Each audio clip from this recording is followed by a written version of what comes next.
आपण पाहतोय साम टीव्हीचा बातमीचा इम्पॅक्ट आपण पाहतोय। 4 गुंडांविरोधात गुन्हा दाखल करण्यात आलेला आहे। आताची एक महत्त्वाची बातमी आपण पाहतोय। राजगड तालुक्यातील कोंढावळे खुर्द इथं जमिनीच्या वादातून शेतकऱ्याच्या 21 वर्षीय मुलीला जेसीबीच्या मदतीने शेतामध्ये गाडण्याचा प्रकार झाला होता। तो व्हिडिओ समोर आला होता आणि ही बातमी साम टीव्हीने लावून धरली होती आणि ह्या नंतर आता 4 गुंडांविरोधात गुन्हा दाखल करण्यात आलेला आहे। तर साम टीव्हीच्या बातमीचा इम्पॅक्ट आपण पाहतोय। शेतामध्ये गाडण्याचा प्रयत्न झाला होता 21 वर्षीय शेतकऱ्याच्या मुलीला आणि त्यानंतर ही बातमी साम टीव्हीने दाखवताच प्रशासनाने लगेचच या संदर्भात गुन्हा दाखल केलेला आहे। या संदर्भात अधिक माहिती घेऊयात आमचे प्रतिनिधी सागर आव्हाड यांच्याकडून। सागर, का अधिकचे अपडेट्स आहेत? 21 वर्षीय मुलीला जेसीबीच्या मदतीने शेतात गाडण्याचा प्रयत्न झाला, साम टीव्हीने ही बातमी लावून धरली आणि त्यानंतर आता लगेचच 4 गुंडांविरोधात गुन्हा दाखल करण्यात आलाय। नक्कीच वेल्हा पोलीस स्टेशनच्या अंतर्गत असणाऱ्या राजगड पोलीस स्टेशनमध्ये 4 जणांविरुद्ध गुन्हा दाखल करण्यात आलेला आहे आणि शेतकऱ्याच्या मुलीला जमिनीवर ताबा मारण्यासाठी मुंबईवरून काही गुंड जे आहेत ते वेल्हा या ठिकाणी आलेले होते। मात्र त्या मुलीने विरोध केला म्हणून तिलाच जेसीबीच्या सहाय्याने माती उकरून तिच्यावर टाकण्याचा प्रयत्न, तिला गाडण्याचा प्रयत्न करण्यात आलेला होता। 4 जणांविरुद्ध गुन्हा दाखल होऊन पुढची प्रक्रिया राजगड पोलीस करतायत आणि 10 ते 12 लोक जे आहेत ते संशयित आहेत, त्यांनी मदत केली होती, त्यांचाही शोध राजगड पोलिसांकडून घेतला जातोय। अत्यंत हा धक्कादायक प्रकार आहे। जमिनी बळकावण्यासाठी गुंड कुठल्या थराला जाऊ शकतात हे या उदाहरणावरून समोर येत आहे आणि असे प्रकार यापूर्वी वारंवार पुणे जिल्ह्यामध्ये घडलेले आहेत, मात्र ते समोर आले नाही। आता एक प्रकार जो आहे तो समोर येतोय। त्यामुळे नक्कीच पुणे पोलीस ग्रामीणचे अधीक्षक असतील त्यांच्या समोर एक नवीन आव्हान या जमीन माफियांना रोखण्यासाठी असणार आहे।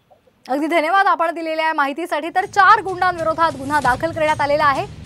शेतीचा वाद होता आणि त्या संदर्भात ही जमीन बळकावण्यासाठी शेतकऱ्याच्या 21 वर्षीय तरुण मुलीला जमिनीमध्ये गाडण्याचा प्रयत्न झाला। साम टीव्हीने ही बातमी दाखवली आणि त्यानंतर लगेचच 4 गुंडांविरोधात गुन्हा दाखल झालेला आहे।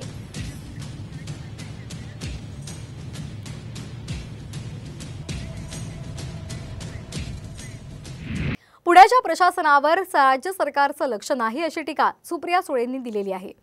राजगड तालुक्यातील कोंढावळे खुर्द इथं जमिनीच्या वादातून शेतकऱ्याच्या 21 वर्षीय मुलीला जेसीबीच्या मदतीने शेतामध्ये गाडण्याचा प्रयत्न झाला होता। तसा व्हिडिओ समोर आला आणि या प्रकरणावरून सुप्रिया सुळेंनी संताप व्यक्त केला आहे। पुण्याच्या प्रशासनावर राज्य सरकारचं लक्ष नाही अशी टीका सुप्रिया सुळे यांनी केलेली आहे। राजगड तालुक्यातील कोंढावळे खुर्दमध्ये जमिनीच्या वादातून शेतकऱ्याच्या 21 वर्षीय मुलीला जेसीबीच्या मदतीने शेतामध्ये गाडण्याचा प्रयत्न केल्याचा व्हिडिओ समोर आलेला होता।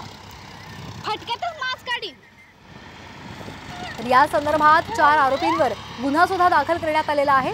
या 4 आरोपींवर हत्येचा गुन्हा दाखल करण्यात आलेला आहे। आपण ही दृश्य पाहतोय।